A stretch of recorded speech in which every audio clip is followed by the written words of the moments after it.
The false panel gave way under my thumb before I even meant it to.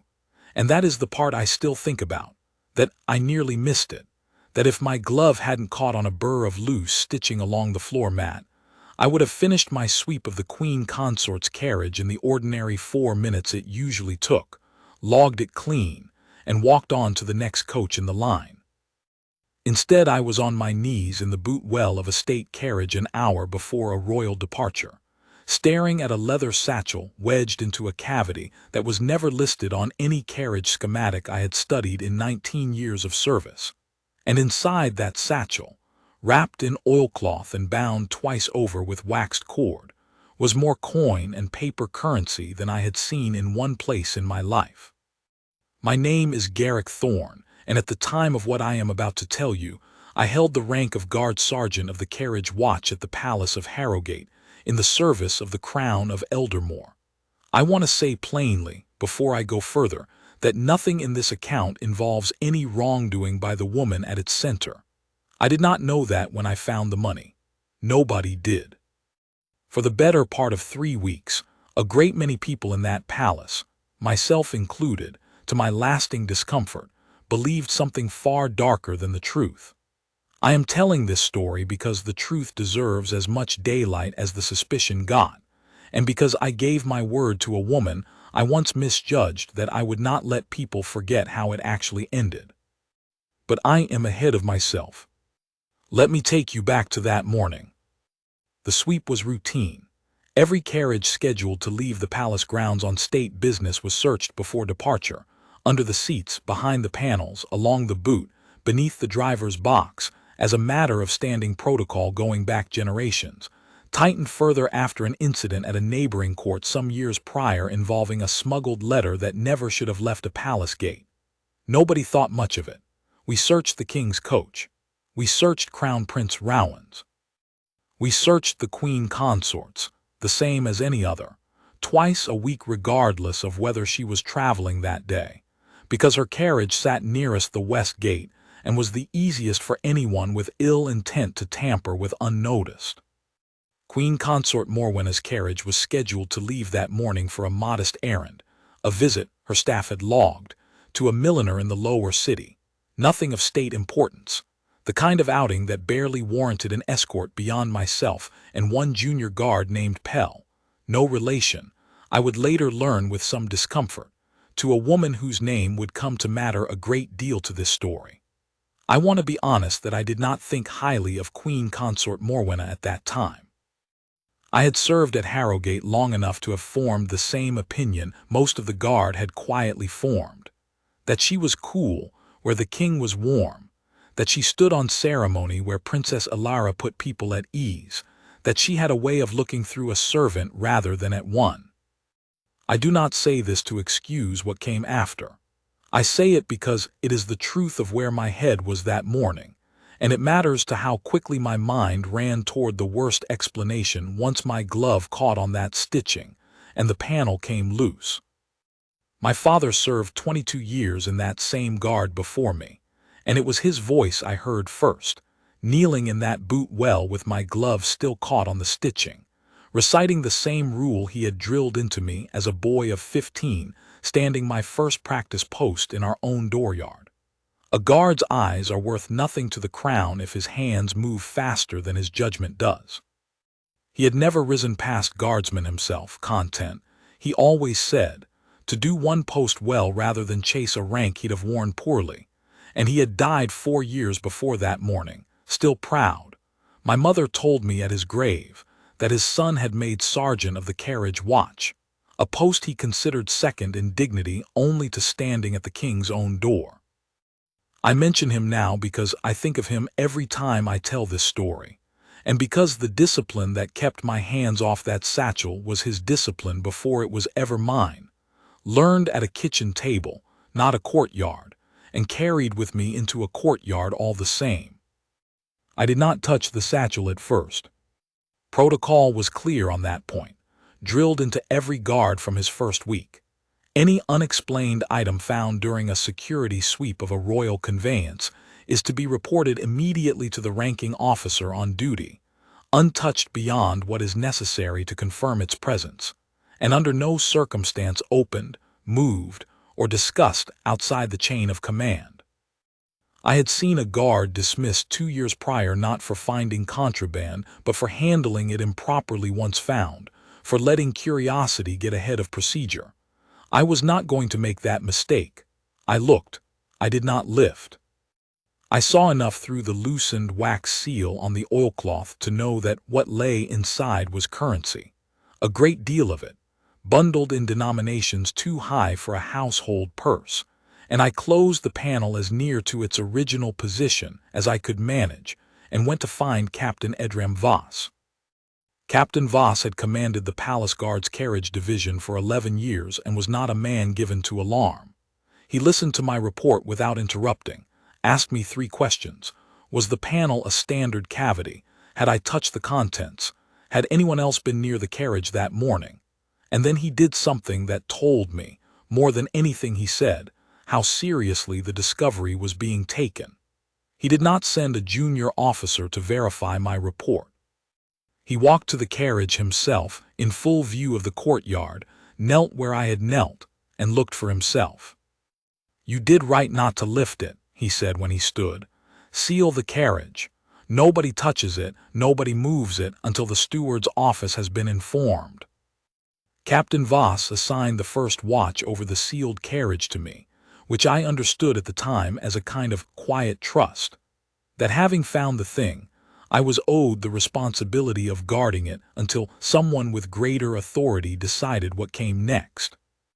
I stood that watch alone in the courtyard through the last hour of daylight and well into the evening, the carriage's lamps dark, its door sealed with a strip of ribbon and wax bearing the steward's own mark, and I will admit that I spent a good part of those hours doing exactly what a disciplined guard is trained not to do, which was imagining, over and over, what might be inside that satchel and what it might mean. It is a strange thing, standing watch over a secret you cannot see and are forbidden to guess at aloud. I found myself cataloging, the way a man will when his mind has nothing better to do with itself, every small thing I had ever noticed about Queen Consort Morwenna over the years, the correspondence she wrote in her own hand rather than dictating, the way she never lingered in a room longer than ceremony required, the coolness that had earned her, among the guards who spoke of such things at all, a reputation for finding warmth beneath her dignity. None of it, turned over in the dark, told me anything useful about a hidden fortune. It only told me how little, in truth, a guard who stood 20 feet from a woman for years actually knew of her. A junior guard came to relieve me a little after midnight, and I remember walking back to my quarters past the darkened windows of the Queen Consort's own apartments, one of which, I noticed, still showed a thin line of candlelight beneath its curtain long after the rest of that wing had gone dark. I did not think much of it at the time beyond a passing guess that her grace kept late hours, as I understood she often did. I would think of it very differently, weeks later, once I understood what she was likely doing behind that curtain. Writing, perhaps, in the small stitched ledger that would not surface for another 8 days, or simply sitting with whatever private accounting a woman keeps when she has just learned that the compartment she trusted to hold a secret safely has, after months without incident, finally been found. Word moves through a palace faster than any messenger can carry it, and I have never fully understood the mechanism by which a secret held by 4 people becomes common knowledge among 40 within the space of an afternoon. By the time the carriage had been formally sealed under guard, and the milliner's visit quietly cancelled without explanation, I already knew, from the careful non-expression on the face of a footman who passed me in the west colonnade, that something was being whispered in the servants' hall. I did not learn until later how much further it had already traveled, that a scullery girl had mentioned it to a laundress, who had mentioned it to a lady's maid, who had mentioned it, in the careless way of people who believe themselves discreet, to someone who was not discreet at all. The steward's office, which oversaw matters of crown property and household conduct, dispatched a man I had heard of but never met, Inspector Cormac Renfield, a Crown investigator attached to the office of the Controller, called upon whenever a matter touched both the palace's internal affairs and the possibility of a crime against the crown's own treasury. I had pictured before I met him a hard and suspicious man, the sort who saw guilt everywhere because guilt was the only explanation that justified his position. Renfield was not that.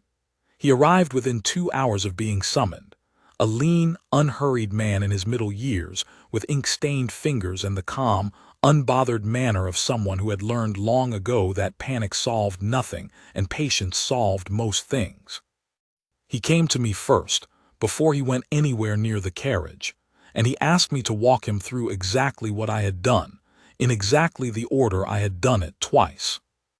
"You didn't lift the satchel," he said, when I had finished the second telling. "No, sir." "You didn't count it, open the wax, or move it from where you found it." "No, sir." "Good," he said, and for the first time something in his face eased very slightly. "That is more discipline than I usually get. Most men can't help themselves." He looked toward the sealed carriage across the courtyard. "Whatever this turns out to be, guard sergeant, you have done your part correctly, and I intend to say so in my report. Whatever else happens from here is not yours to carry." I want to tell you that I believed him then, that his words settled the unease in my stomach and let me walk away clean. They did not. I had found the money, in some part of my mind that no amount of reasoning could quite dislodge. That meant it was mine to carry, whether Renfield said so or not. The satchel was formally opened that afternoon, under Renfield's supervision, in the presence of Captain Voss, a clerk from the controller's office to record the count, and, at her own insistence, which surprised more than a few people, Queen Consort Morwenna herself. I was not present for the opening, but I stood post outside the chamber where it took place, close enough to hear the low murmur of voices and the occasional clink of coin being counted onto a table, and I have since had the full account from Captain Voss, who was in the room.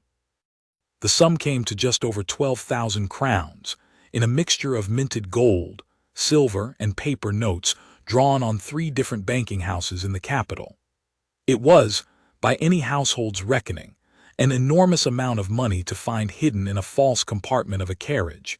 Enough, as one clerk was overheard saying afterward, to purchase a modest manor outright, or to keep a family of modest means comfortable for a decade. When Renfield asked her, formally and for the record, whether she could account for the money's presence and purpose, Queen Consort Morwenna gave an answer that Captain Voss repeated to me almost word for word, because it was the answer that set the whole next 3 weeks in motion. "It is my own money," she said, "and it is my own affair. I will not be explaining it to a room." She did not deny the money was hers. She did not claim ignorance of it, or suggest it had been planted, or offer any of the explanations that might have closed the matter within the hour. She simply refused to say what it was for, and she said it, by every account I later heard, with the same composed, faintly weary dignity she brought to everything. Not the manner of a woman caught, but the manner of a woman being asked to hand over something that was not the asker's business. It was, I would come to understand much later, exactly the wrong thing to say, and exactly the right thing for the woman she was. Inspector Renfield did not press her further that afternoon. He had no authority to compel an answer from the Queen Consort by force of questioning alone, only to note her refusal and continue the inquiry through other means, which was, I would learn, precisely the sort of methodical, patient work he was known for. He informed King Alaric personally that same evening that an unexplained sum had been found concealed in the Queen Consort's carriage, that her Grace had declined to account for it, and that a formal investigation had accordingly been opened. Not, he was careful to specify, an accusation of any crime, but an inquiry, fair and unhurried, into the facts. I did not know, standing my post outside that chamber with my pulse still not fully settled from the morning, that I would spend the better part of the next 3 weeks somewhere near the center of that inquiry, first as a witness, then, before it was over, as something closer to its conscience. I did not know that the woman whose coolness I had privately resented for years was, at that very hour, carrying a secret so far from anything scandalous that most of the palace would feel ashamed of themselves once it came to light. I knew only that something large and serious had begun, that I had been the one to begin it, and that I intended, whatever came of it, to see it through honestly to the end. That at least I managed to do. It is the rest of what I owe you an account of. The palace at Harrowgate does not keep secrets well, and by the following morning the fact of a sealed carriage and an unexplained fortune had become, in the retelling of 40 different servants and courtiers, at least a dozen different stories. I heard 3 of them myself before midday, none of them true, all of them worse than the truth by a considerable margin. In one version, the Queen Consort had been caught paying off a moneylender to whom she owed a ruinous gambling debt. In another, the money was payment to a smuggler for goods that could not be brought openly through the palace gates. In the third, and the one that troubled me most because it was whispered with something close to relish, the money was hush coin, meant for someone who knew something about her that she needed kept quiet. I did not repeat any of these. I had been raised by a father who served 22 years in the same guard I now wore the colors of, to believe that a man's tongue was the first thing he owed his duty's discipline to, and I held to that. But I would be dishonest if I claimed the rumors did not work on me. I had found the money. I had seen, if only for a moment before the panel closed, the size and weight of that hidden fortune, and some low, unworthy part of my mind kept circling back to her words. It is my own affair, and asking what kind of affair required that much money kept in a hidden compartment rather than a strongbox, and refused to be named even to a crown investigator acting under the king's own authority. Inspector Renfield summoned me again 2 days after the discovery, this time to his working chamber in the controller's wing rather than the courtyard, and this time the questions went further and lasted longer. "I want you to understand something before we begin," he said, once his clerk had settled with a fresh sheet and inkwell.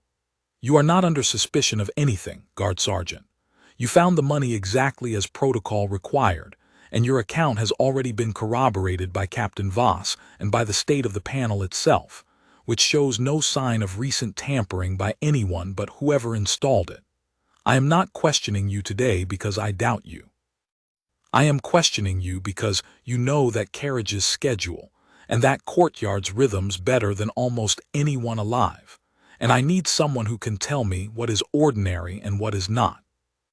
That distinction, that he wanted my knowledge, not my confession, did something to steady me that I had not realized I needed steadying for." I answered him as fully and as carefully as I could.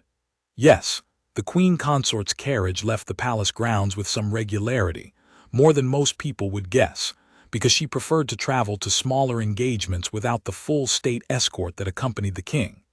Yes, those smaller outings were logged, though not always with great detail. A milliner, a chapel, a friend's residence, entries that a coachman filled in from memory rather than a formal itinerary. No, I had never personally noticed anything irregular about her comings and goings, though I admitted, when he pressed, that I had never looked closely, because until 3 days prior I had never had reason to. "Then we'll look closely now," Renfield said, and that was the moment, more than the discovery itself, when I understood the investigation was not going to be a brief formality that resolved itself within the week. It was going to be a real inquiry, conducted properly, and I was going to be part of it for as long as it took. Over the following days, Renfield's inquiry moved through the Queen Consort's household with a thoroughness that I came, despite my earlier uncertainty about him, to respect. He did not simply interrogate the woman at the center of it and declare the matter closed on her silence, as a lesser or lazier investigator might have. He built the picture from its edges inward.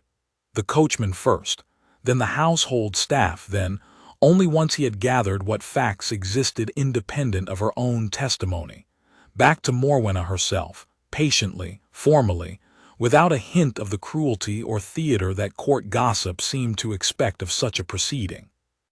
The coachman, a broad, quiet man named Tomas Ruskin who had driven the Queen Consort's carriage for 6 years, was questioned first, and it was through him that the inquiry found its next thread. Ruskin confirmed what the logs already suggested, that Her Grace made frequent small outings, more than the official itinerary recorded, but he added something the itinerary did not contain at all. On perhaps 6 or 7 occasions over the preceding 4 months, he said, he had been instructed to take a route east out of the city rather than through it, toward the coast road, and to wait for her at a crossroads in some 3 hours' ride from Harrowgate, while she continued on alone in a hired trap rather than the palace carriage, returning to him some hours later without explanation. "Did she say where she went?" Renfield asked him. "No, sir. Wasn't my place to ask, and she's not one for chatter on the road regardless." "Did you ever follow or make inquiry of your own?" Ruskin looked, by his own later account to me, faintly offended at the suggestion. "I drive where I'm told and I keep what I see to myself, sir. 6 years I've done it, and never had cause to do otherwise." It was a coastal road. That detail, small as it seemed at the time, would matter more than anyone in that room understood. The lady's maid, a sharp, watchful young woman named Ussel Marrow, who had served Morwenna for nearly a decade, and knew her moods and habits better than anyone else in the household, offered less in the way of hard fact but more in the way of impression, and her impression was one that stuck with me. She described a woman who had, over the preceding months, grown quieter than usual, prone to long stretches of private correspondence that she wrote herself rather than dictating to a secretary, and careful, more careful than her usual carefulness, about who saw her account books. "Was she troubled?" Renfield asked. "Frightened? Did she behave as a woman behaves who is being pressured or threatened?" Ussel considered this with the seriousness of someone who had clearly turned the question over in her own mind already. "No, sir. Not frightened. If anything, she seemed settled, like a woman with a task she meant to see through and didn't want interrupted. I've seen her frightened before, when the Princess Malin took the fever 2 winters back." This wasn't that.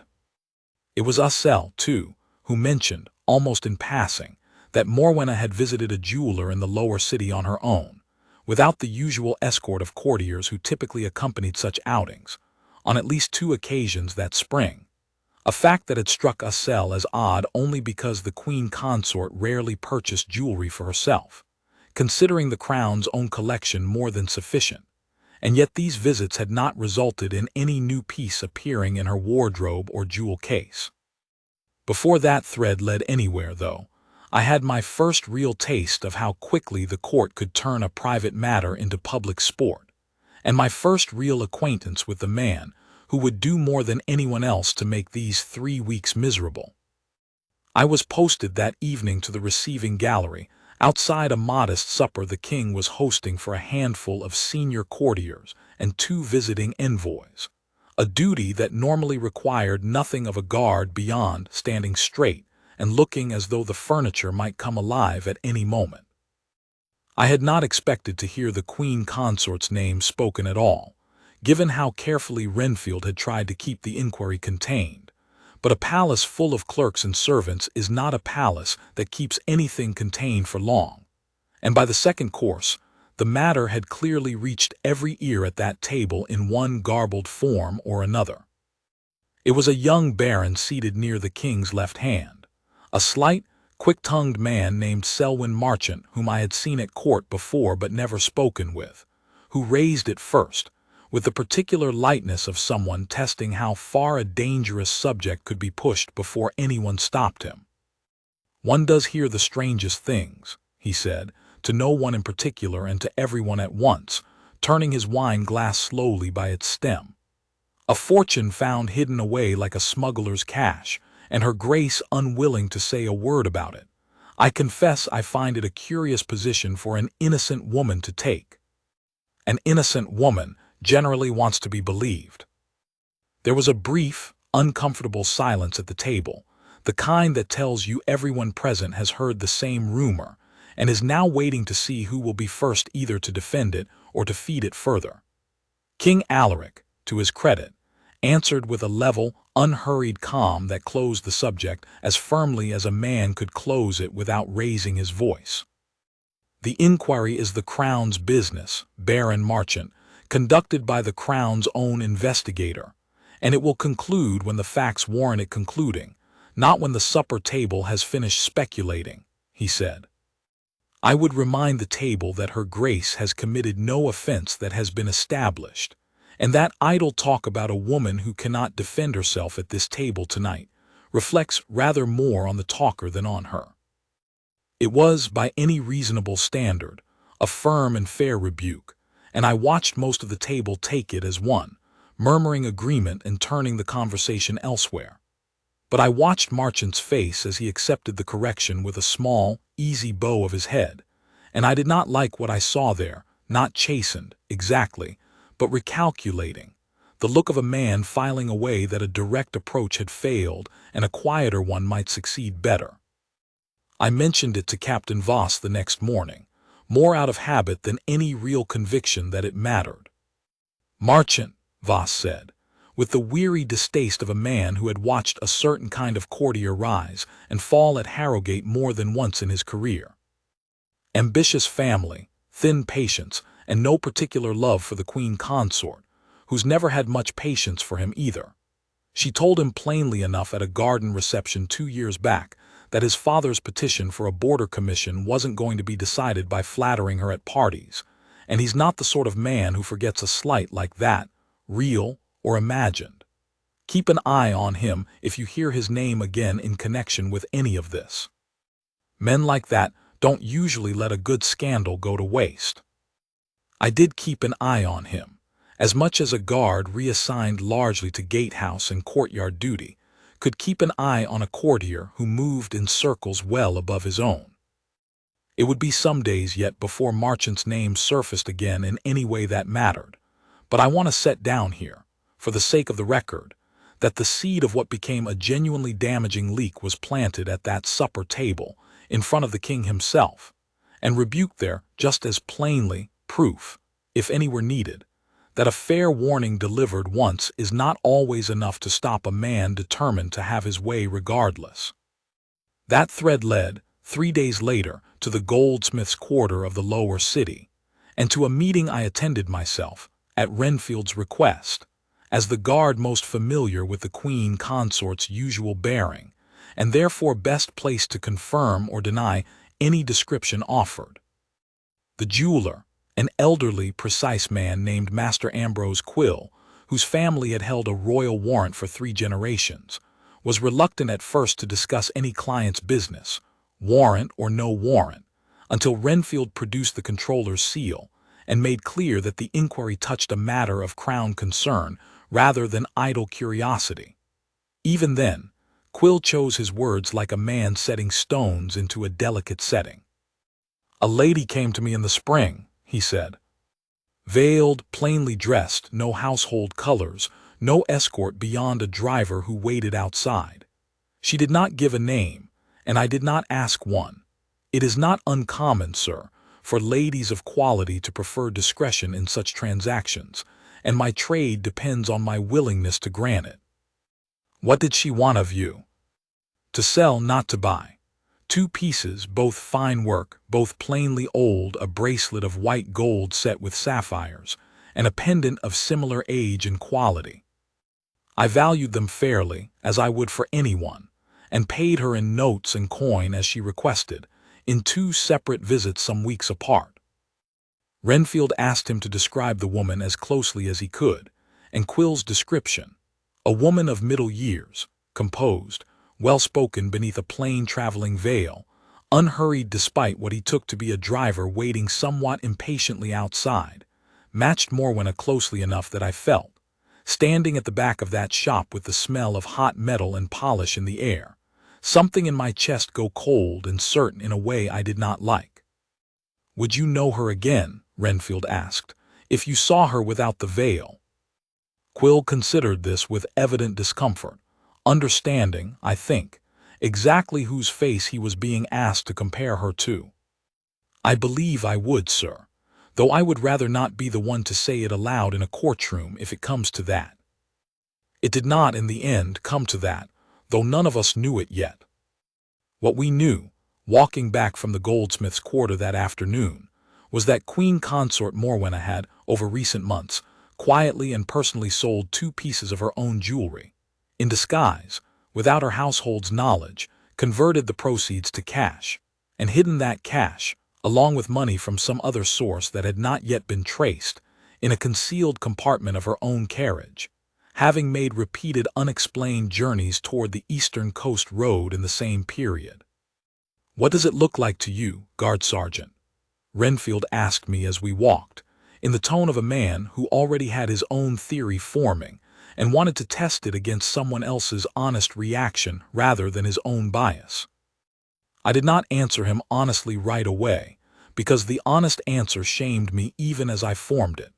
It looked, to a man who had spent 19 years watching for exactly this kind of pattern, like a woman preparing to disappear, selling what she could sell quietly, gathering cash rather than notes a bank could trace, making repeated trips to somewhere she did not want followed. I had seen that pattern once before, years earlier, in a very different household, and it had ended with a woman fleeing a marriage in the dead of night with what little she could carry. "It looks like she's preparing to leave someone or leave something," I finally admitted. "I don't like saying it, I hope I'm wrong."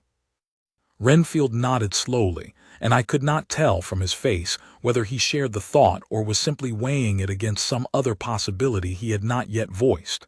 "So do I, Guard Sergeant," he said. "So do I."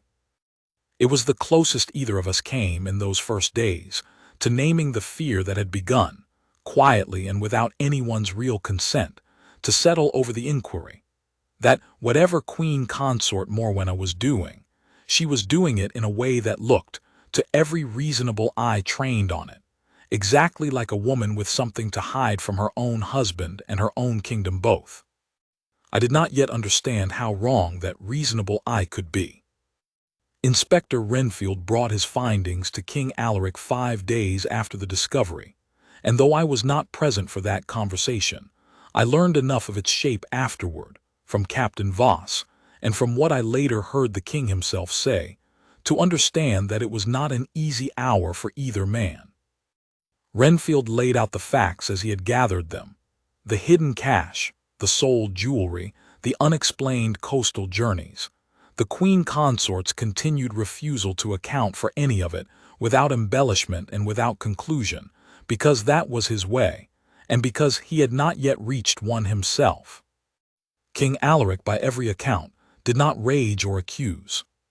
He asked Renfield to continue the inquiry with full authority and full discretion, and he asked for one thing beyond that: that no action be taken, no accusation formalized, and no word of it permitted to leave the palace until he had spoken with his wife himself.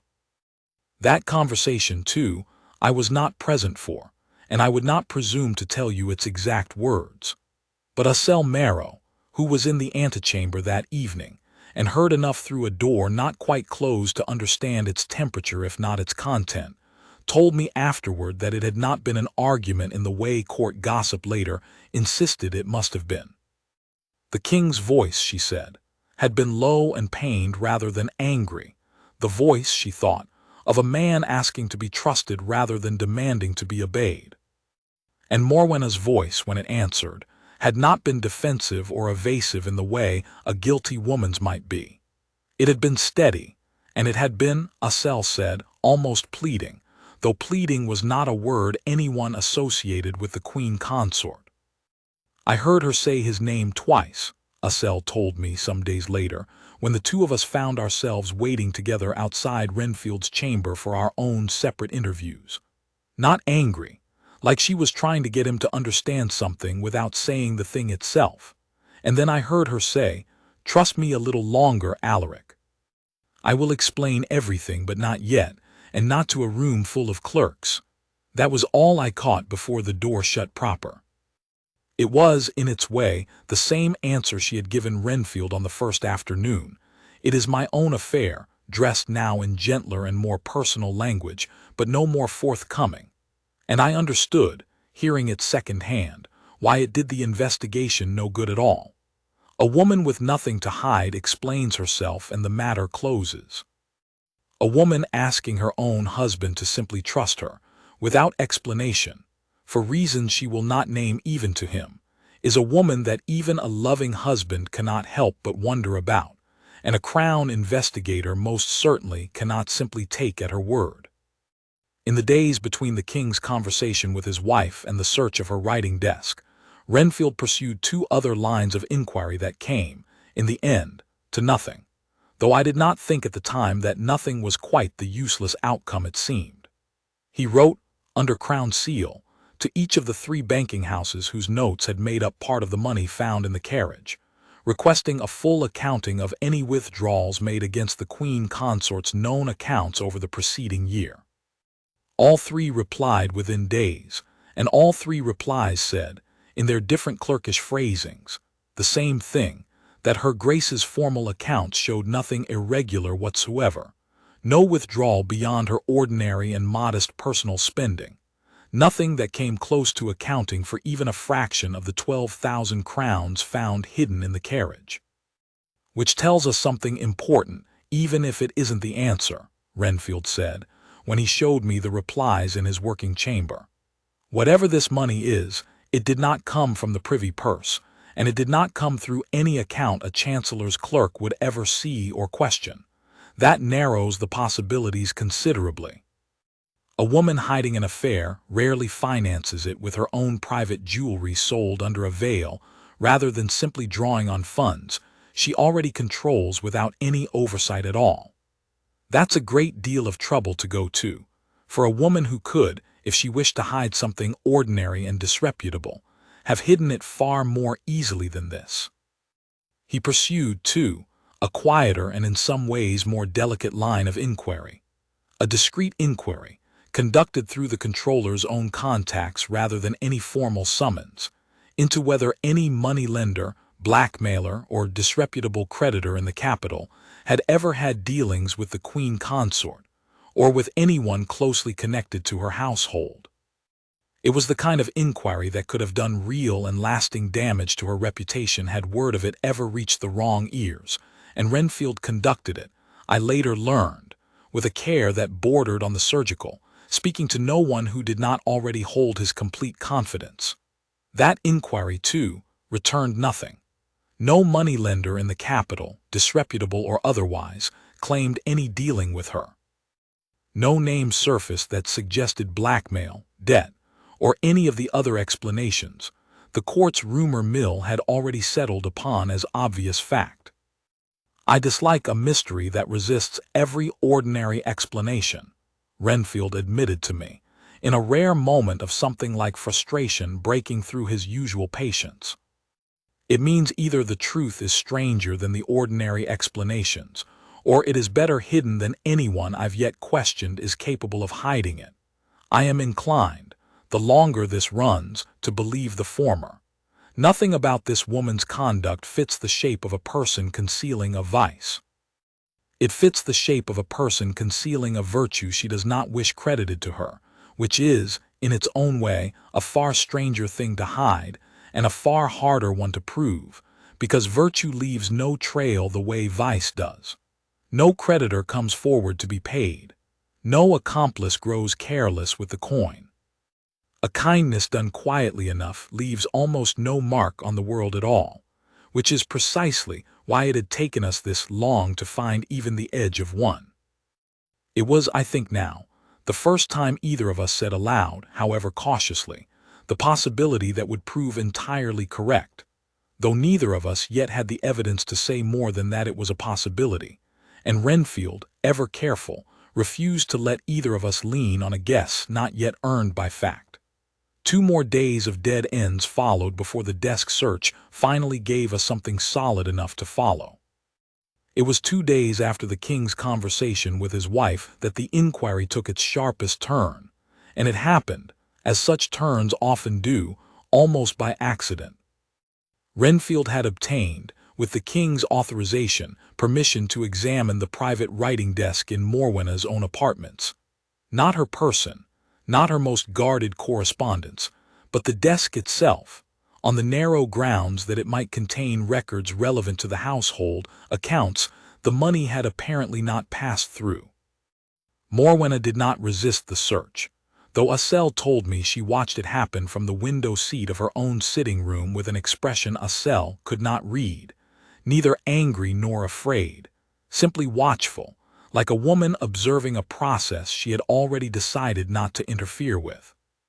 In a lower drawer of that desk, beneath a stack of correspondence concerning the Princess Malin's autumn wardrobe and a half-finished letter to her sister, Renfield's clerk found a small, plain ledger, unbound in leather like the household account books, but stitched together from loose pages in Morwenna's own hand. It contained no names. It contained dates, going back nearly 8 months, each paired with a sum of money and a short notation in a private shorthand. None of us could immediately read a string of initials, sometimes a single word, sometimes nothing at all beyond the figure itself. 3rd, sh 40 crowns, timber. 11th, sh 15 crowns. MP Physic. Old Tam's boat 80 crowns via Q. The widow 25, flour and salt for the winter. Page after page of it, small sums and larger ones, running to a total that, once Renfield's clerk had added every entry, came to just over 11,000 crowns spent or set aside over 8 months, nearly matching, though not quite equaling, the sum found hidden in the carriage. I was summoned to view the ledger myself 2 days later, not because I had any particular skill in reading a woman's private shorthand, but because Renfield, methodical as ever, wanted every witness who had touched any part of the inquiry to examine the physical evidence directly rather than rely on second-hand description, in case any of us recognized something the others had missed. I remember standing over that small stitched book in the lamplight of Renfield's chamber, running my eye down those cramped, careful entries, and feeling the cold certainty from the goldsmith's shop return and settle deeper. "What do you make of SH?" Renfield asked me. "It recurs more than any other mark in the book, 19 times by my count." I did not know. Nobody in that room knew, not yet. But I remember saying, because it was the plain and honest thought in my head, that it read to me like the record of a woman paying someone off in careful installments, a debt, a blackmail, a bribe kept quiet and steady so as never to draw attention with one large payment. The repeated sums to something called the widow, the mysterious Q through whom money passed to someone called Old Tam. It had, laid out on a page in a dead woman's, I do not know why I thought dead at the time, except that the entries had the careful, guilty rhythm of something being concealed from the living hand, every appearance of a secret being managed rather than a kindness being done. "It could be a great many things," Renfield said, more cautious than I was, though I could see in his face that even his patience was being tested by how neatly the darker reading fit the facts. "But I agree it does not, on its face, look well for her. I will need to know what SH stands for before I can tell you anything more." He did not have to wait long to be given a version of that answer, though it was not the version either of us wanted, and it did not come from any careful tracing of his own. It came from court gossip, and it came in the ugliest possible form. I do not know, to this day, precisely how the contents of that ledger became known beyond the small handful of us who had seen it under seal. Renfield conducted his own quiet review afterward and narrowed the leak to a clerk in the controller's office who had assisted with the initial count, and who, it was later established, owed a considerable gambling debt to a man in the retinue of Baron Selwyn Marchant, a young courtier of ambitious family and thin patience, who had spent 2 years angling without much success for greater influence at court and had found in the Queen Consort, whose reserve made her few close allies among the nobility, a convenient and largely unprotected target.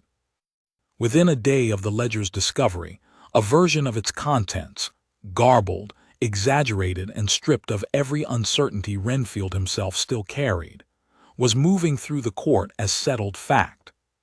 The Queen Consort had been caught, the story ran, secretly paying enormous sums to a mysterious set of initials over many months, funneling money through a third party to conceal its final destination, and now stood exposed before an investigation she could not explain her way out of. By the time it reached the ears of foreign envoys currently residing at Harrowgate for an unrelated diplomatic matter, the story had acquired, in the retelling, an affair, a blackmailer, and, in its ugliest and least founded version, a suggestion that the money was being used to buy someone's silence about something involving the succession itself. I want to tell you plainly that not one particle of any of that was true. But truth, I learned in those days, is a slow traveler next to rumor, and by the time the real explanation finally arrived, it had a great deal of ground to make up. Lord Cassius, the Queen Consort's elder son by her first marriage, came to the guardroom near the west gate himself the morning after the worst of the rumor reached its full and ugliest shape, and I will admit that, of everything that happened in those 3 weeks, that particular confrontation was the one that frightened me most, though not for any reason of physical danger. He was a tall, dark-browed man with his mother's same composed bearing worn thinner by evident anger, and he did not raise his voice when he found me. He had asked for me by name, having learned, I never discovered how, that I was the guard who had made the original discovery. But there was a controlled fury in him that was, in its way, harder to stand before than shouting would have been. "You found the money," he said. "It was not a question." "I did, my lord." "And you understand, I hope, what your discovery has done to my mother's name in the space of a week. Not the finding itself, that was your duty, and I hold no quarrel with a man doing his duty. I mean what has been made of it since. Envoys from 3 kingdoms are currently entertaining themselves at Harrowgate with whispers that the Queen Consort of Eldermore is a thief, or worse, and not one of them will say it to my face, which is somehow more insulting than if they did. I told him, as honestly and as steadily as I could manage, that I had reported exactly what I found and nothing more, that the leak of the ledger's contents had not come from me or from anyone under Captain Voss's command, and that I had, in fact, gone to Inspector Renfield myself only days before to argue that the darkest reading of the evidence was very likely the wrong one. Something in that seemed to reach him, though he did not soften all at once. "Why would you do that?" he asked, "when the easier thing, the safer thing for a guard in your position, would be to let the inquiry run its course and keep your own hands entirely clean of the outcome either way?" "Because I don't think it's the wrong outcome that frightens me, my lord," I said. "I think it's not knowing which outcome is the true one and letting a rumor decide that for everyone instead of the facts. I found the money. I'd rather be the one who finds out honestly what it means than leave that to whoever tells the loudest story." Lord Cassius studied me for a long moment, and something in his face eased very slightly, in a way that reminded me, oddly, of his mother's own manner of easing, a small crack in a composed surface, rather than any open display. "My mother is not an easy woman to defend, Guard Sergeant, even for those of us who love her," he said. "She has never once in my whole life explained herself to anyone who did not have an absolute right to the explanation, and she does not consider a Crown investigator's clerk to have that right merely because he holds a warrant.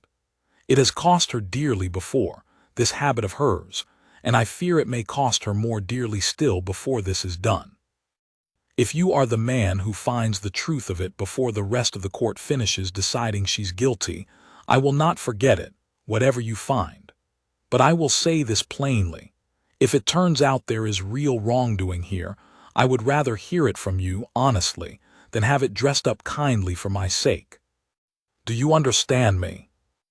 I told him I did, and I meant it. He left without further ceremony, and I stood in that guardroom a long while afterward turning his words over, struck by how much they resembled, in their own way, the king's own instruction to Renfield, bring back the truth whole, favoring neither the kind story nor the cruel one.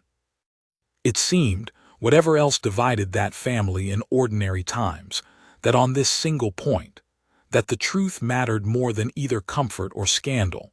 Mother, husband, and son were entirely of one mind, even while the woman at the center of it all continued to say almost nothing to any of them.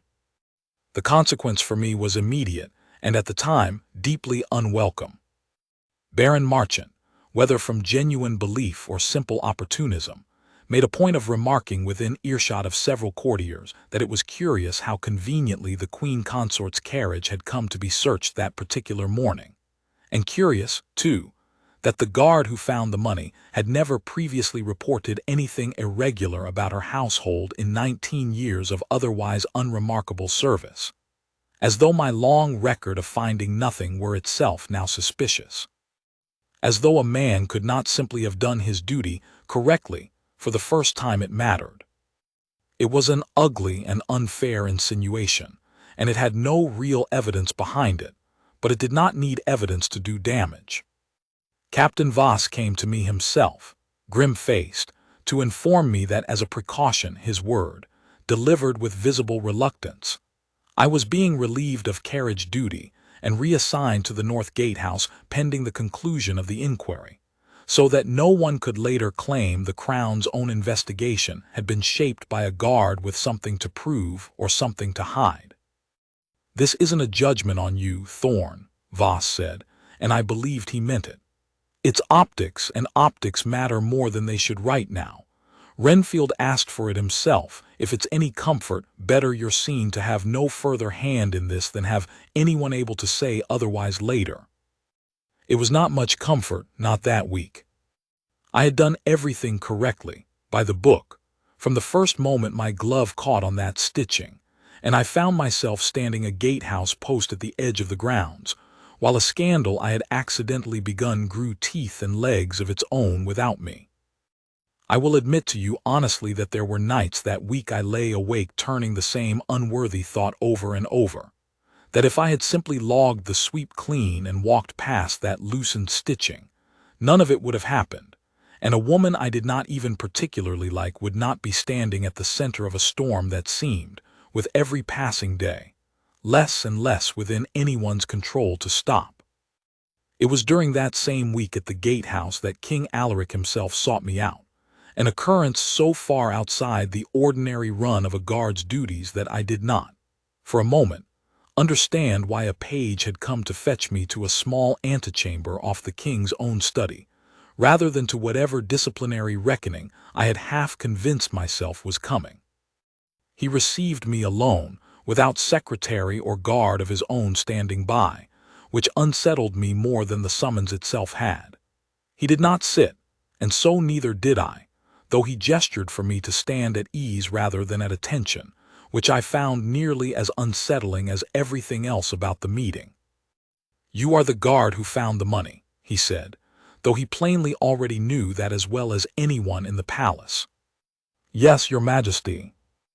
I am told you went to Inspector Renfield some days ago and argued against the very reading of the evidence that would have been easiest for everyone, including yourself, to accept."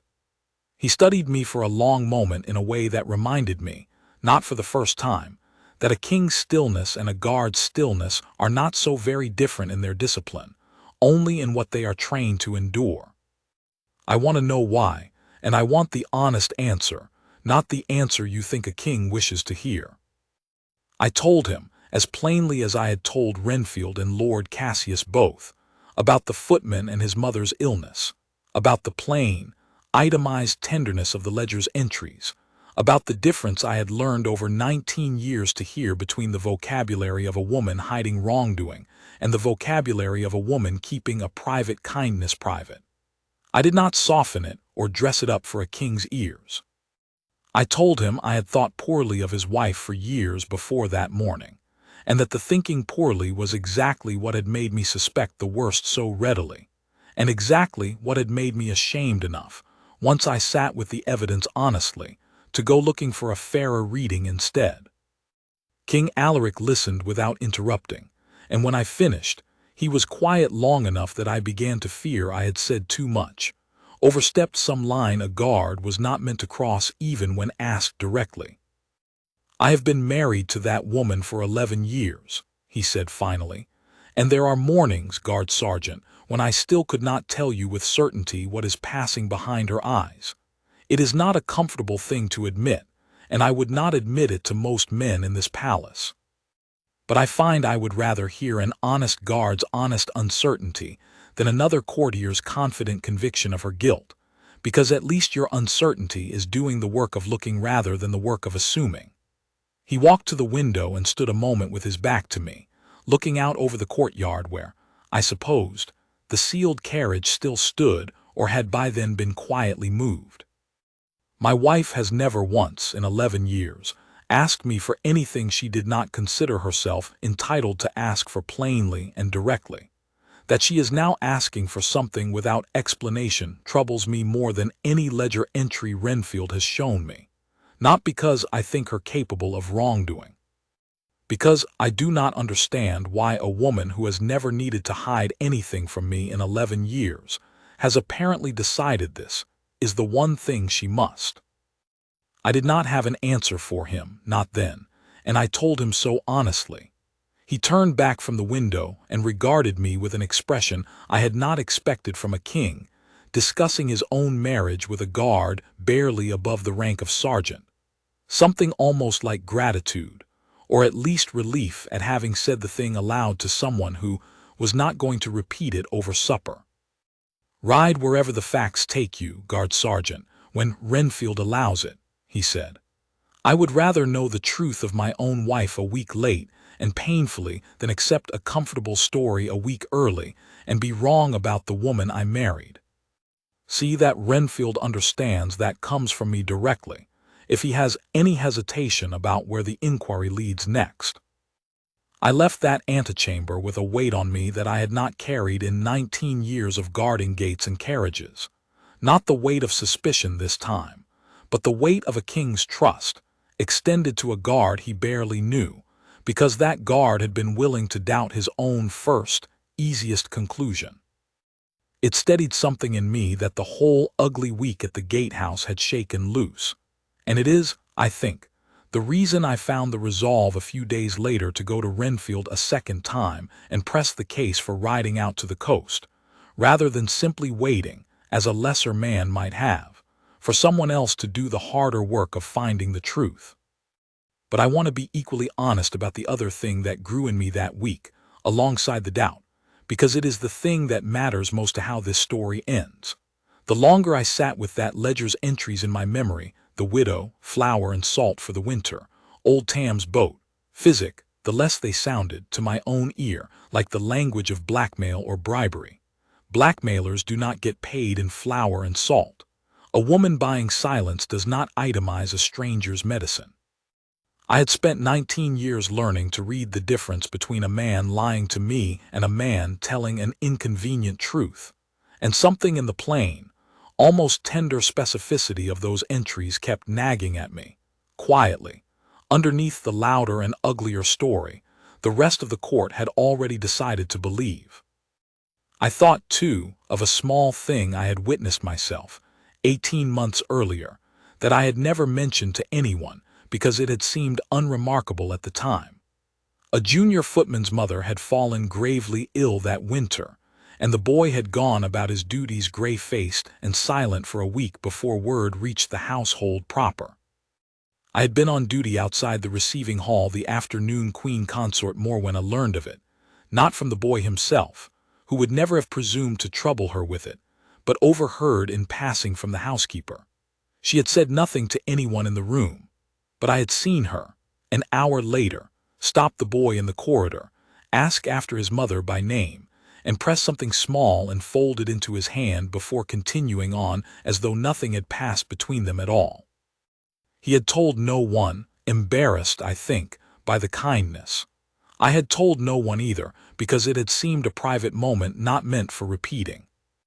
I had filed it away at the time as an oddity, a cold woman's single warm gesture, not worth revising a whole opinion over. Sitting in the North Gatehouse, a week into a scandal that painted her as capable of buying silence over some dark secret, I found myself revising that opinion rather more than I expected to. I went to Inspector Renfield on the 9th day of the inquiry, off my post and against Captain Voss's explicit instruction that I keep clear of the matter, because I had reached the point where staying clear felt less like discipline and more like cowardice. "I think we're reading the ledger wrong," I told him. "Or at least, I think we haven't earned the right to read it the way the court's already reading it." Renfield, to his enormous credit, did not send me away. He looked tired in a way I had not seen on him before, the look, I understood later, of an investigator watching a rumor outrun his own careful facts, and knowing there was little he could do about the gap between them except close it as fast as honest work allowed. "Tell me why," he said. I told him about the footman. I told him what I had come to think, turning the ledger's language over at night, about the difference between the vocabulary of concealment and the vocabulary of care. And I told him the one concrete thing I had, which was not proof of anything but which pointed, at least, toward a direction worth testing rather than assuming. "Ruskin said the coastal road," I said. "Every one of those unexplained trips went east, toward the coast, and came back the same day or the next. If SH is a place and not a person, I think we ought to find out what's out that road before we let the rest of the court finish deciding what it means." Renfield was quiet for a long moment, turning that small stitched ledger over in his hands the way a man turns over a stone he has already examined many times, looking for an angle he missed. "I have been thinking something similar," he admitted finally, and finding no dignified way to say it aloud with half the court already certain of the worst. "Coastal road, east of the city, 3 hours' ride." He looked up at me. "There was a fire out that way in the early spring, guard sergeant, a fishing village. I remember it only because the relief petition crossed my desk months ago, and I signed off on the standard Crown allotment without giving it much further thought at the time." Neither of us said the word aloud yet, because neither of us had earned the right to say it aloud yet. But I felt, for the first time in 9 days, something other than dread settle into my chest. "I'd like your permission to ride out there," I said. "Today, if the king will allow it. I found the money. I'd like to be the one who finds out honestly what it was for, rather than leave it to whoever finishes the rumor first." Renfield studied me for a moment longer, and then he did something I had not expected from a man of his careful, procedural temperament. He stood, gathered the ledger and his coat both, and said, "We'll ride together. I would rather see it with my own eyes than take even your honest word for it, guard sergeant, and I mean no insult by that. This inquiry has already suffered enough from people believing things second-hand." King Alaric granted the authorization within the hour, along with a single instruction delivered through Renfield rather than to me directly, that whatever we found, we were to bring it back whole and unembellished, favoring neither the story that would clear his wife nor the story that would condemn her, because he had had enough, in 9 days, of both. We rode out that same afternoon, Renfield, myself, and one of his clerks to keep an honest written record, along the coast road Ruskin had described, past the crossroads in where the coachman had waited on those unexplained afternoons, until the road bent south toward the sea and the air began to carry salt instead of the dust of the capital. We smelled the burning before we saw it, faint and old, the particular char of a fire long since out but not yet washed from the ground it had taken. And then we came over a low rise and saw Salt Hollow itself, and I understood, before a single villager had spoken a word to us, why a woman might not want such a place turned into a spectacle for the Crown's benefit. It had been, by what remained of it, a modest fishing hamlet of perhaps 30 households strung along a shallow cove, the kind of place that appeared on no traveler's map and troubled no one's notice until disaster made it briefly, cruelly visible. A fire in early spring started, we later learned, by an overturned lamp during a night of high wind that carried sparks from one close-set thatch roof to the next faster than any bucket line could answer, had taken 11 cottages entire and damaged half a dozen more, along with 3 of the fishing boats drawn up on the shingle that were the village's whole livelihood. 4 months on, the worst of the ruin was still plainly visible. Blackened timber frames standing like ribs against the sky, a scorched netshed, a scatter of new lumber and half-raised walls where rebuilding had begun but not finished. We found the village elder first, a weathered, careful man named Corin Bray, who eyed Renfield's controller's seal with the wary courtesy of a man who had dealt with crown officials before, and not always to his village's benefit. But his wariness eased by degrees, as we made clear we had come to ask questions rather than to inspect a relief petition for irregularities, and it eased further still once Renfield explained, in careful and general terms, that our inquiry concerned a benefactor rather than any wrongdoing on the village's part. "You'll mean the veiled lady," Bray said, and something in his weathered face softened in a way that told me, more than any ledger entry could, what we were about to learn. "We never had a name for her, didn't ask. When a body comes quiet and doesn't want thanking, you learn not to press it." He told us, and other villagers gathered around us told us in overlapping pieces as word spread that someone had finally come asking, of a woman who had first appeared at Salt Hollow perhaps 3 weeks after the fire, traveling alone in a hired trap, dressed plainly, veiled against recognition, who had gone first, and without announcement to the cottage of an old widow named Mara Pell, the worst hit of any household, having lost both her cottage and the boat that was her family's only income, and left at her age to care for 2 young grandchildren whose own parents had been lost to a fever some years before. "She sat with Mara a good hour that first visit," said a younger woman named Sennett, who kept the village's one surviving alehouse and had watched the veiled lady's comings and goings with the close attention of someone whose trade made her the natural clearinghouse for a small village's news. "Nobody knows what passed between them, because Mara's never said, and Mara's not a woman you press either. But the lady came back near every fortnight after that, sometimes longer between, and every time she came, something got paid for that we'd none of us been able to pay for ourselves. Timber first. Then old Tam's boat rebuilt, the one that fed 6 households besides his own. Then the physic for Mara's chest, when the smoke took her lungs bad that first month. Flour and salt laid by, before anyone thought to worry about winter." "Did she ever give a name?" Renfield asked. "Or say why she came, out of all the villages that fire season touched?" "Never a name," Sennett said. "But she knew Mara.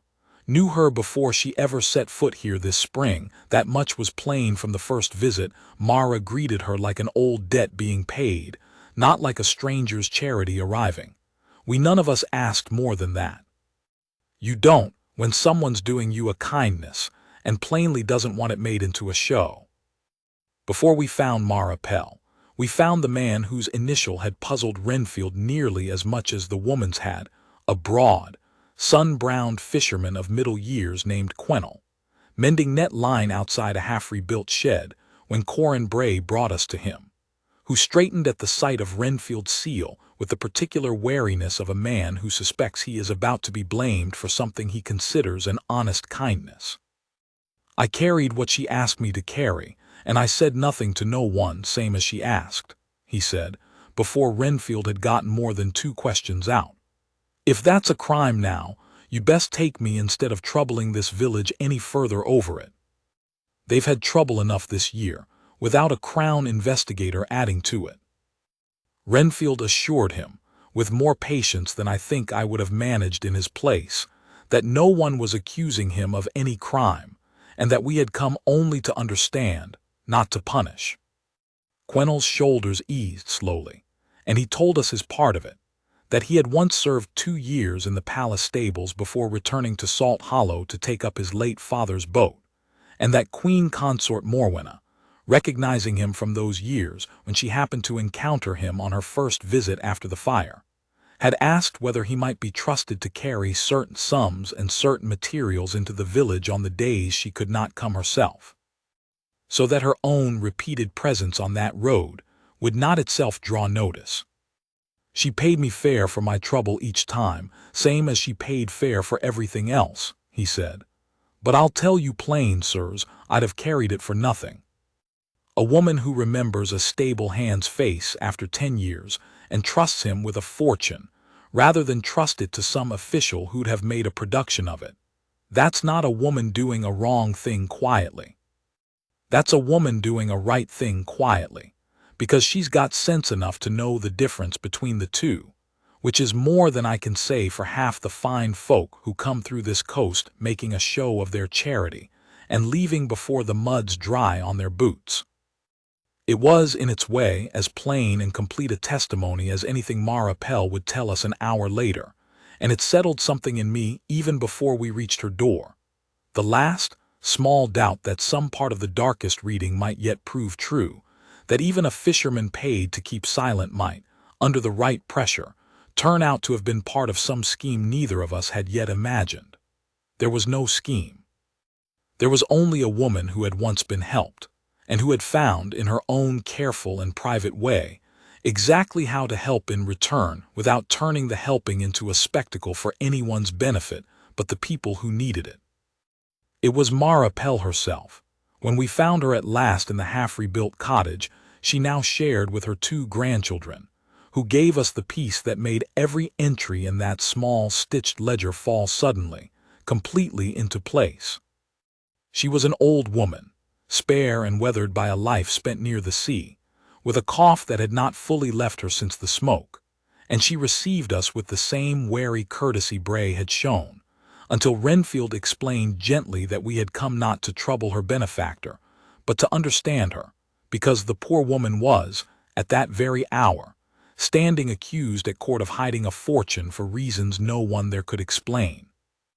Mara Pell's face at that changed entirely. "Accused," she repeated, and something fierce came into her voice that her frailty had not suggested she still carried. "That woman has not done one wrong thing in her life that I know of, and I've known her longer than most who dare accuse her." "Then help us understand," Renfield said, "please. It may be the only thing that clears her." And so, in a half-rebuilt cottage that still smelled faintly of char beneath the new-cut wood, Mara Pell told us a story that belonged to nearly 30 years before either the fire or the false panel in a royal carriage, back when the woman we knew as Queen Consort Morwenna had been a girl of perhaps 16, not yet risen to any title, the daughter of a lesser noble house that had fallen for a hard season into genuine want. Her father's fortunes had gone bad, Mara said. Debts, and worse than debts, I never had the whole of it and never asked. But the family passed through this coast that autumn, quiet as they could manage, shamed by it I think, looking for somewhere to wait out the worst of it away from anyone who'd know their name. The girl took a fever that first fortnight, bad enough her mother feared losing her. My own husband was still living then, and we'd a spare room and we took her in, nursed her ourselves, fed her from our own stores, which weren't much but were enough, and asked nothing for it because it never occurred to either of us to ask anything for it. That's simply what you do for a sick girl in a hard season, title or no title, name or no name. She had recovered, over 3 weeks, in a fisherman's cottage not unlike the one now standing rebuilt around us, and when her family's fortunes turned again some months later and they left the coast for good, the girl had wept, Mara said, and promised she would not forget the kindness. Most such promises, made by the young and desperate and grateful, do not survive the years that follow. This one, it seemed, had survived nearly 30 of them, through a rise in fortune and station that had carried the frightened, feverish girl from that spare room all the way to a crown. "I never expected to see her again," Mara said. "Never once in 30 years thought on it as a debt she owed me. I'd have been ashamed to think that of her, and ashamed of myself for expecting it. Then the fire came, and word must have reached her somehow, because 3 weeks on there she was at my door, veiled and plain-dressed and near frightened I'd not know her, asking if she might come in and sit a while. Why the secrecy? I asked, because it was the question that had sat under everything else since the goldsmith's shop. If it was an honest debt of gratitude, why hide it? Why not simply send crown relief or announce the gift and let the village be honored for it? Maripel looked at me for a long moment before she answered, and when she did, her voice had lost its fierceness and gone quiet and plain instead. The voice, I thought, of a woman explaining something she had turned over in her own mind many times. Because the moment it's crown relief, or a royal gift with her name on it, it stops being a kindness between two people who owe each other something honest, and it becomes a show, she said. Reporters and criers announcing it. Some artists sent to paint the grateful village for a broadsheet. Officials come to have their names in the record beside the Queen Consort's generosity. And every soul in this village who's already lost their home and their boat and half their winter stores gets to lose the last thing they had left besides, being ordinary folk who took a hard turn, rather than a charity case paraded for the crown's credit. She told me that herself, near enough in those words, the second time she came. Said she remembered what it was to be poor and ashamed of it, and she'd not do to us what she'd have hated done to her own family in that season, however kindly meant. She wanted us helped. She did not want us seen. I have carried those words with me since, longer than almost anything else from that year of service. Helped, not seen. It is not a distinction the court makes often, in my experience, where a kindness unwitnessed is too often mistaken for a kindness not worth doing. Maripel and Queen Consort Morwenna both seemed to understand it a great deal better than the court did. The remaining shape of it filled itself in quickly, once we had that thread to pull. The initials in the ledger were not the language of concealment at all, once you knew what to hold them against. SH. For Salt Hollow itself, MP for Maripel, Q for a fisherman named Quennell who had once served briefly in the palace stables, and whom Morwenna had trusted, discreetly, and for a modest fee of his own, to carry certain payments and materials into the village on days she could not come herself, so that her own repeated presence would not itself draw the notice she was trying to avoid. The sold jewelry, the sapphire bracelet, the pendant, had been converted precisely because drawing on the privy purse for a sum of that size would have required the Chancellor's sign-off and generated exactly the kind of official paper trail, and likely the kind of public announcement, she had been determined from the first to avoid. The cash hidden in the carriage's false panel, we learned afterward from Morwenna herself, had been the remainder set aside for the rebuilding still to come that autumn, Old Tam's second boat, the roof timbers for 2 cottages not yet finished, a proper stove to see Maripel's grandchildren through the coming winter, kept apart from her ordinary accounts, and hidden rather than banked formally, because a large cash withdrawal moving visibly through the household books would have invited exactly the questions that, in the end, it invited anyway, only sooner and through a different door. We stayed the night at Salt Hollow rather than ride the coast road in darkness, lodged in what remained of the alehouse Senate kept, and I remember that evening more clearly, in some ways, than almost anything else from those 3 weeks. The ordinary sounds of a village mending itself, hammers still going by torchlight on one half-raised roof, children's voices somewhere down by the shingle, the smell of fish stew and new-cut wood instead of char. Renfield sat across from me at a rough plank table with the ledger open between us, no longer reading it as evidence, but simply turning its pages the way a man turns the pages of something he has come, belatedly, to admire. I have spent 11 years learning to distrust the kindest explanation, he said, on the theory that the kindest explanation is usually the one someone wants you to believe. I think I owe this ledger an apology of my own for how readily I let it frighten me instead of moving me. Look here. He turned it to a page near the middle, an entry I had passed over without much notice on my first reading. The Ellery boys' schooling, half-term, 12 crowns. There was no Ellery boy in any account of the fire I've read.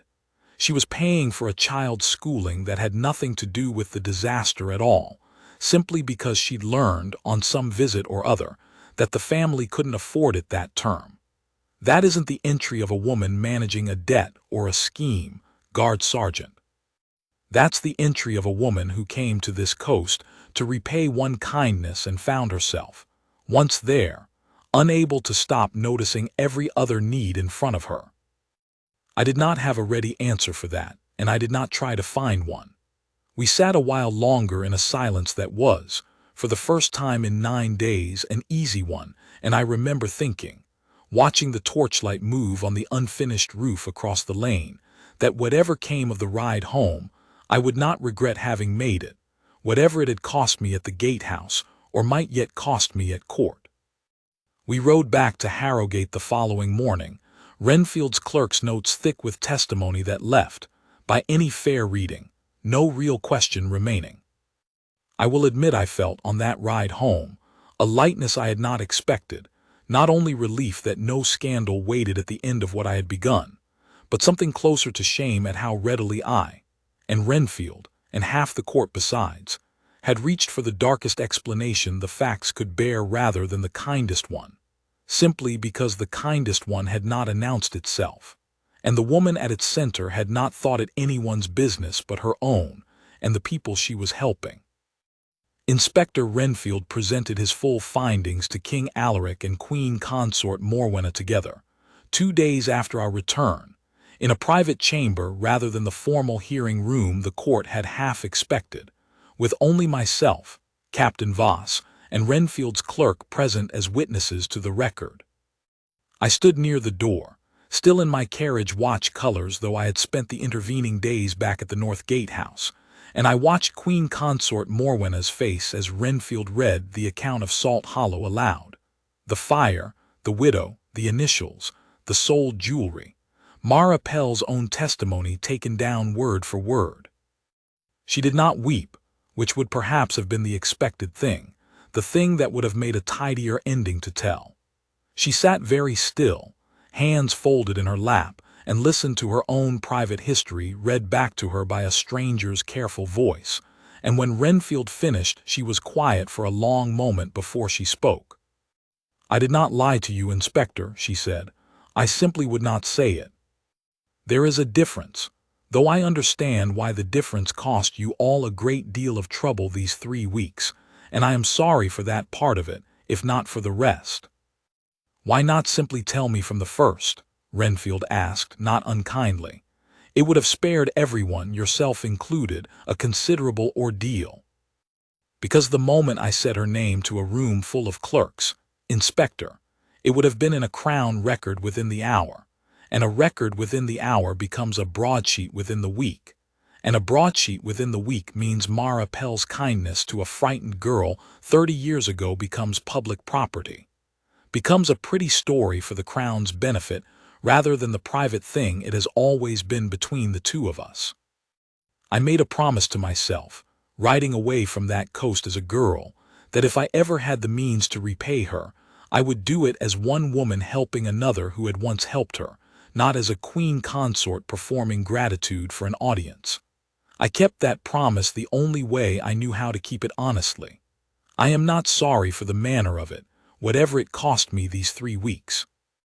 I am only sorry it frightened my husband, and I have told him so myself at length, and privately, which is where that apology belonged in the first place.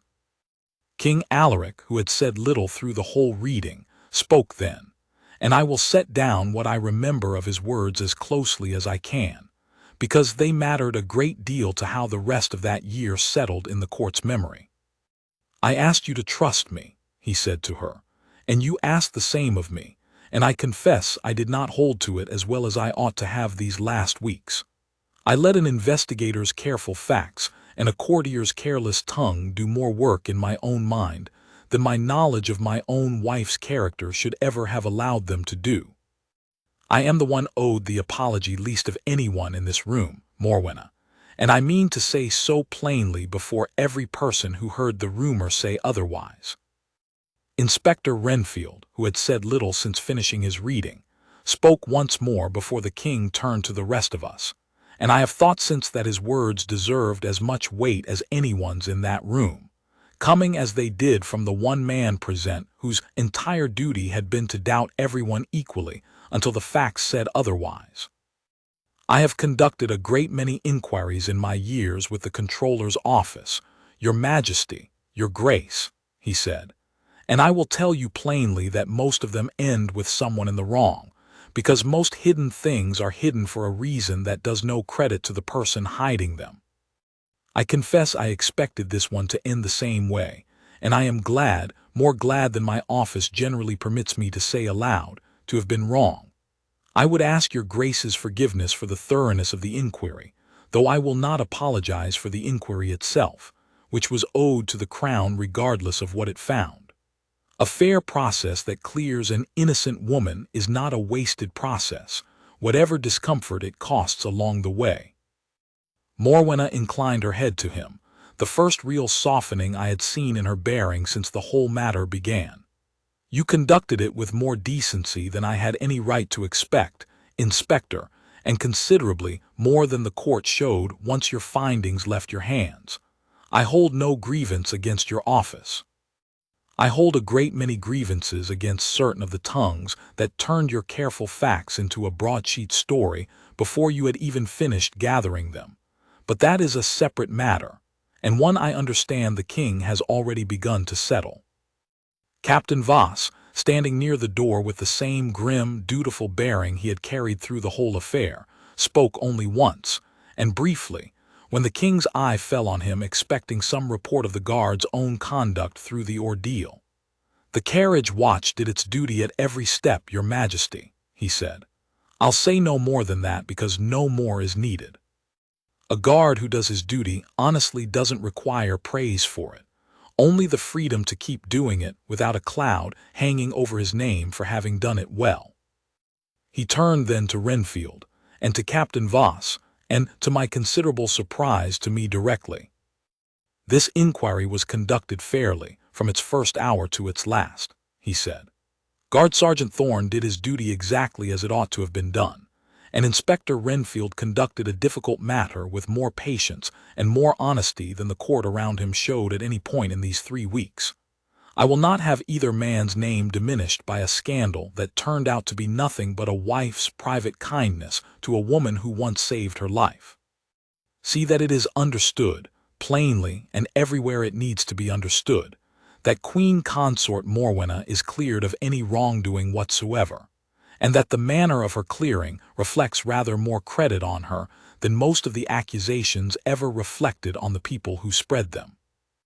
Before Renfield's clerk closed his record of that meeting, I watched something pass between the king and Queen Consort that no formal account would ever think to note, because it belonged to neither the inquiry nor the court, only to the two of them. King Alaric crossed the small distance between his chair and hers, knelt, in a gesture I had never once seen a king make before any subject in 19 years of guarding his halls, and took both her hands in his. 30 years you carried that debt without telling me you carried it, he said, quietly enough that I believe he meant it only for her, though the room was small enough that all of us heard it regardless. I am not troubled that you kept it from me, Morwenna. I am only sorry it took a Crown investigator and a guard's stubborn honesty to teach me something about my own wife's heart that I ought to have simply trusted was there all along. You have always trusted my heart, Alaric, she said, and for the first time in that whole account, her voice carried something unguarded in it. You trusted it enough to marry a woman half the court still isn't sure warm to any of them. I only ever asked you to trust my silence a little longer than was comfortable, and that is a harder thing to ask of anyone, even a husband who loves you. I will try not to ask it of you again, at least not without warning you first that a silence is coming and why. It was, I think, as close as that particular story ever came to a moment of pure sentiment, and I have never regretted having been present to witness it, quietly, from my post near the door, exactly where a guard sergeant of the carriage watch belongs. Baron Marchant's part in the affair did not go unanswered, though the king, true to the register of that court, chose correction over cruelty. He was summoned, informed in unambiguous terms that his role in spreading an unfounded and damaging rumor about the Queen Consort had been established to the controller's satisfaction, and given a choice that was not really a choice at all: a formal reprimand entered against his family standing at court, or a quiet withdrawal from Harrowgate for a season to reflect on the difference between ambition and honor. He chose the latter, and I cannot say the court missed him greatly in his absence. The foreign envoys who had entertained themselves with the ugliest version of the rumor were handled with the same careful, unhurried firmness Renfield brought to everything. I was not present for that conversation either, but Captain Voss, who stood post outside the chamber where it took place, told me the king received them together rather than separately, so that no one delegation could later claim to have heard a softer account than another, and informed them plainly that the matter concerned a private act of the Queen Consort's personal charity, conducted with more discretion than the palace itself had managed to preserve around it, and that he trusted their own courts understood the difference between a scandal and a kindness misread as one. It was not, Voss said, delivered as an apology, though it functioned as a rather effective one. A king reminding his guests, without ever quite saying so directly, that they had allowed themselves to be entertained by a rumor about his wife that had turned out to reflect a good deal more credit on her than on anyone who had repeated it. Whatever those envoys carried home to their own courts, I never heard of the matter surfacing again in any embarrassing form, and I chose to take that as confirmation enough that the correction had landed as intended. The wider court learned only what the king wished it to learn, which was simple and complete enough to end the speculation, without exposing the one thing Morwenna had spent 3 weeks and a considerable fortune trying to protect. A brief notice was read at the next formal gathering in the king's own voice, stating plainly that the recent inquiry concerning crown property had concluded, that Queen Consort Morwenna was cleared of any wrongdoing whatsoever, and that the matter had in fact concerned a private act of personal charity that her grace, for reasons entirely her own and entirely honorable, preferred to keep from public record.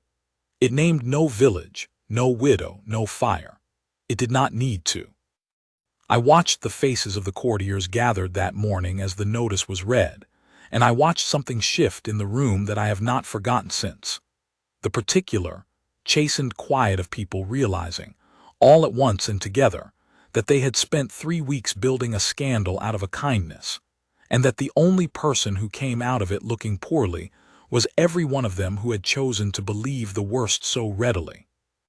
Lord Cassius found me again a few days later, in the same guardroom where he had first confronted me, though his manner this time bore no resemblance to that earlier controlled fury.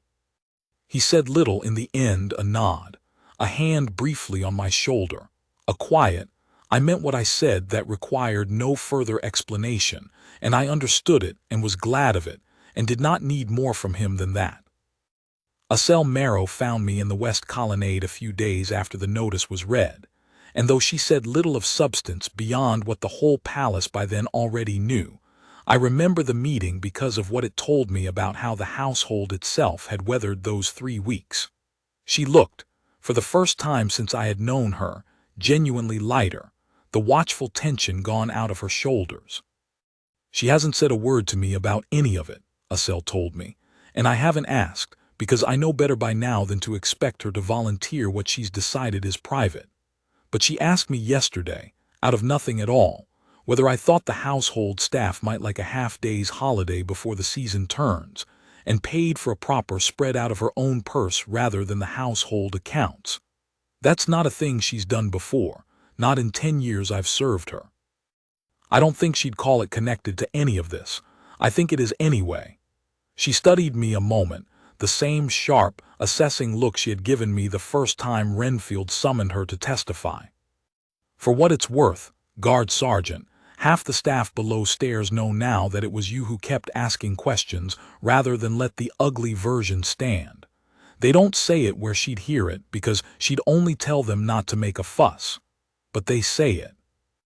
I did not know quite what to do with that, beyond thanking her plainly and letting the moment pass without dwelling on it longer than it deserved.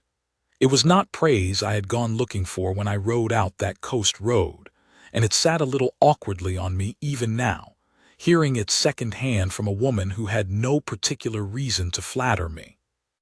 But I will admit it eased something in me all the same, a confirmation, however small, that the household itself, the people who lived closest to Morwenna's daily moods and daily silences, had drawn the same conclusion Maripel's neighbors had drawn about a veiled stranger who paid for timber and asked for nothing in return, that a kindness done quietly is still recognized, eventually, by the people paying close enough attention to see it.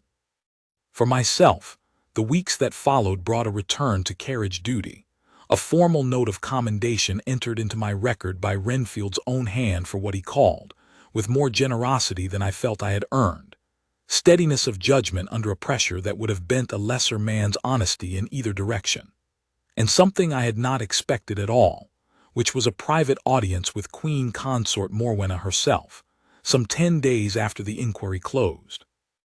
I stood before her in a small receiving room I had guarded the doorway of perhaps 100 times without ever once being asked inside it, and I did not know, walking in, whether I was there to be thanked or quietly reminded of my place. She settled the matter herself within the first minute, in the same composed, unhurried manner I had once mistaken entirely for coldness. "You found the money, guard sergeant," she said, "and you could have let the rumor finish the story without you, once you've been sent off to the gatehouse and given every reason to let it be someone else's trouble. Instead, you rode a day and a night on a hunch built out of a footman's medicine and a coachman's memory of a road, because you decided the ledger deserved a fairer reading than the court was giving it. I do not forget a debt of that kind any more than I forgot the one I owed at Salt Hollow. I would ask you to remember that, whatever else you remember of these 3 weeks." I told her, as honestly as I knew how, that I had thought poorly of her for a great many years before that morning with the false panel, and that I owed her an apology of my own for how quickly and how readily I had reached for the worst explanation, once I had one small dark thread to pull on. "Most people do," she said, without bitterness. "I have never been an easy woman to warm to, guard sergeant, and I have made something close to peace with that over the years. I would rather be misjudged and go on doing the quiet thing honestly than be liked and have to do it loudly to earn the liking. But I will say this, I am glad this once, that the man who found the money was one willing to go looking for the truth of it rather than settle for the story that was easiest to believe. Salt Hollow will finish its rebuilding by spring. I mean to see it does, whatever it costs me in future carriage panels and future inquiries, and I would ask that this stay between the people in this room and the few who already know it, rather than become the broadsheet story I spent 3 weeks and a great deal of trouble trying to prevent it from becoming. I gave her my word, and I have kept it in every particular but this one telling, which I offer now only because enough years have passed, and enough of the people involved have either passed on or given their blessing to it, that I believe the story does more good told honestly than left buried the way she once wanted it buried. I asked her before I left that receiving room whether I might be permitted to ride out to Salt Hollow again someday, on my own time and my own coin, simply to see how the rebuilding fared. She considered the request for a moment with the same unhurried care she brought to everything, and then said I might, provided I went as myself and not as any representative of the Crown, and provided I carried no word back to court of anything I saw. I rode out the following spring, on leave granted for the purpose, and found the cove transformed from the blackened ruin I remembered, new thatch gold and unweathered on every roof, 4 boats drawn up on the shingle where I remembered only wreckage, children I did not recognize running along the tide line with the particular carelessness of children who have never known the place any other way. Maripel received me at her door with tea she insisted on making herself despite her cough, and she asked after the lady, with a warmth that told me, more than anything else could, that whatever debt had once existed between them had long since settled into something that was no longer a debt at all, but simply the ordinary, quiet friendship of two women who had each, in their own season, needed exactly the kindness the other had to give. Salt Hollow was fully rebuilt by that following spring, every cottage and every boat, and Mara Pell lived to see her grandchildren grown before her cough finally took her. Gently and at a good age, in the cottage her old kindness had, in its own roundabout way, helped rebuild. One small, practical change came out of those 3 weeks that I think about nearly as often as I think about the larger lesson of them. Captain Voss, at Renfield's suggestion, had every hidden panel and false cavity in every royal carriage formally catalogued and logged with the steward's office within the month, so that no future guard would ever again kneel in a boot well uncertain whether what he had found was an anomaly or simply a feature of the coachwork no one had thought to tell him about. It was a small, sensible fix to a real gap in our procedures, and it carried, quietly, an acknowledgment that the fault in those 3 weeks had never really been mine for finding the money, nor even entirely the court's for wondering about it, but partly the palace's own, for having let such a compartment exist for years without any record of its purpose at all. Queen Consort Morwenna, I later learned, had specifically requested that the cataloging include a note beside her own carriage's entry, in her own hand rather than a clerk's, a single dry line that Captain Voss showed me once years later, with the particular fondness of a man who had come to respect her a great deal by the end of his own long service, reserved for the crown's more discreet errands, and not, whatever the last guard to find it may have feared, for anything worse. I served another 11 years at Harrowgate after that inquiry closed, rising eventually to guard captain of the carriage watch myself, the post Edram Voss held when I first walked those courtyards as a young guard uncertain whether I would ever be trusted with anything heavier than a gate log. I still think, more often than you might expect, of that morning with my glove caught on a loose stitch of leather, and the cold, certain, entirely wrong conclusion I reached in the first moment I saw that hidden fortune. I think of it not with shame exactly, because I did my duty correctly at every step, from the first report to the last ride out that coast road.